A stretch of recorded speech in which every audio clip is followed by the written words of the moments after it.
Il y a des moments difficiles et tout le monde passe par des moments difficiles. La question, c'est comment tu vas le prendre. Si c'est une étape ou une épreuve qui va te pousser vers l'avant ou une épreuve qui va te pousser vers l'arrière. Je suis parti jouer à Torcy, l'US Torcy. Donc je voyais de moins en moins mes parents. En fait, on va dire que c'était une petite préparation pour l'Angleterre. Voilà, 16 ans, arrivé dans une famille d'accueil. Pas parler la langue, donc il faut te débrouiller, Google Traduction. Tu es obligé de grandir assez vite. Au lieu d'avoir 16 ans, on va dire que tu as 18 ans, quoi. Tu deviens un adulte assez tôt. C'était une fierté déjà pour moi. Manchester United, c'est l'un des plus grands clubs de l'histoire du football. Aller là-bas, découvrir aussi une nouvelle culture et montrer mes qualités, me faire voir et arriver jusqu'en A, c'était mon rêve, ça. Se montrer sur le terrain. En fait, c'était ça, on va dire, le passeport. C'était déjà dans la famille, de rien lâcher, de continuer de se battre, vouloir gagner, toujours gagner, ne pas vouloir être deuxième. Et, tout ça, en fait, ça a grandi avec moi et j'ai jamais perdu ça. Tu parles justement de la famille, il y a un point qui est important que tu abordes dans le documentaire, c'est par rapport à ton père. Tu expliques justement que tu as voulu vivre avec lui ces derniers instants à Manchester. Est-ce que tu peux un peu nous raconter ces mois, comment tu arrives à conjuguer à la fois le football, cette difficulté personnelle, tragique, comment tu gères un peu tout ça? Ça a commencé où j'avais un jour off où je suis parti de Londres, je vais à Paris. Parce que mon père, il était parti à l'hôpital il avait mal au ventre, on ne savait pas ce qu'il avait. Donc je pars le voir et en fait je vois qu'il a une douleur atroce. On apprend avec tous les résultats qu'il a un cancer du pancréas. Et qu'il lui restait pas beaucoup de temps en fait. Donc j'ai dit, on va tout faire pour le garder le plus longtemps possible, bien sûr.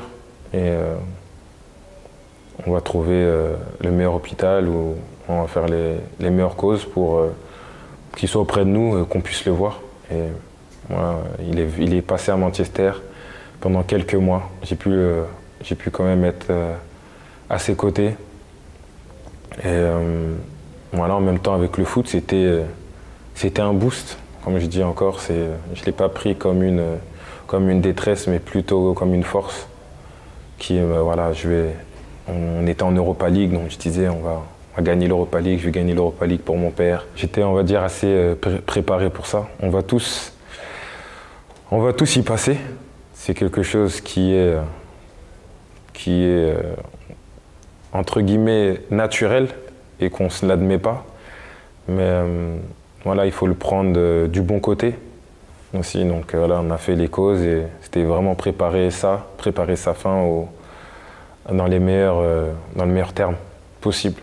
Gagner la Coupe du Monde, c'est mon rêve, comme je pense comme le rêve de mon père aussi. Là, il n'était pas présent, donc j'ai toujours une pensée pour lui quand je gagne des trophées parce que c'était le premier qui me poussait à être le meilleur, à vouloir toujours gagner des trophées et devenir premier en fait.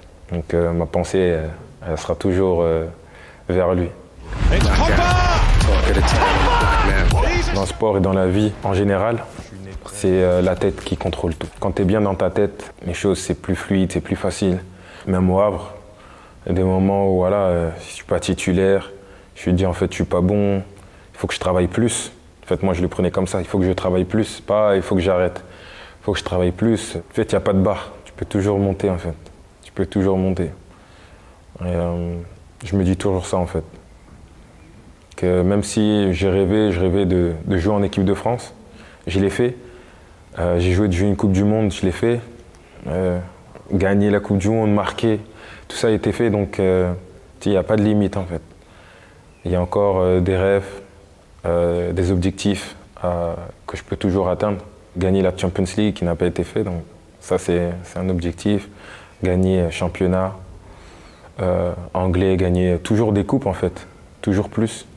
Il y a un autre sujet aussi qui est important, je pense notamment pour ceux qui nous suivent sur Brut, c'est la lutte contre le racisme.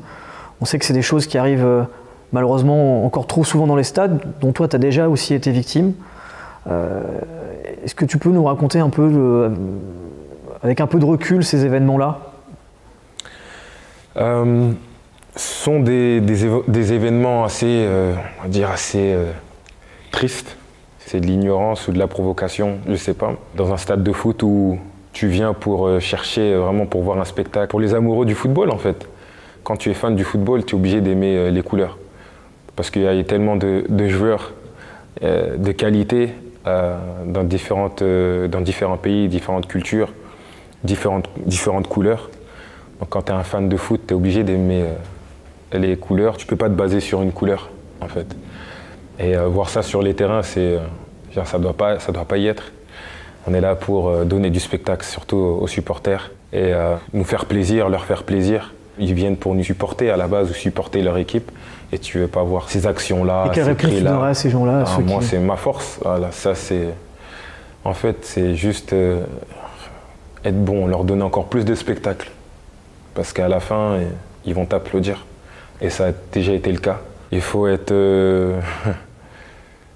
plus radical, plus dur sur des choses comme ça, parce que on peut le faire dans d'autres circonstances. Donc on peut le faire aussi dans le racisme et surtout dans le sport ou dans le football. Je pense qu'on peut changer tout ça. On parlait il y a quelques instants du rapport justement avec les supporters. Avec la France aussi, tu as un lien qui est particulier parce que tu as vécu pendant 16 ans en France, près de 12 ans à l'étranger. Comment tu vis un peu cette distance? Est-ce que ça te manque parfois? C'est vrai que des fois, il y a des moments où j'aimerais bien être en France. Et je me dis aussi, ça fait tellement longtemps que je suis à l'étranger aussi, donc j'ai des périodes où j'ai des envies de France, comme des fois j'ai des périodes où j'ai des envies de l'étranger, quoi.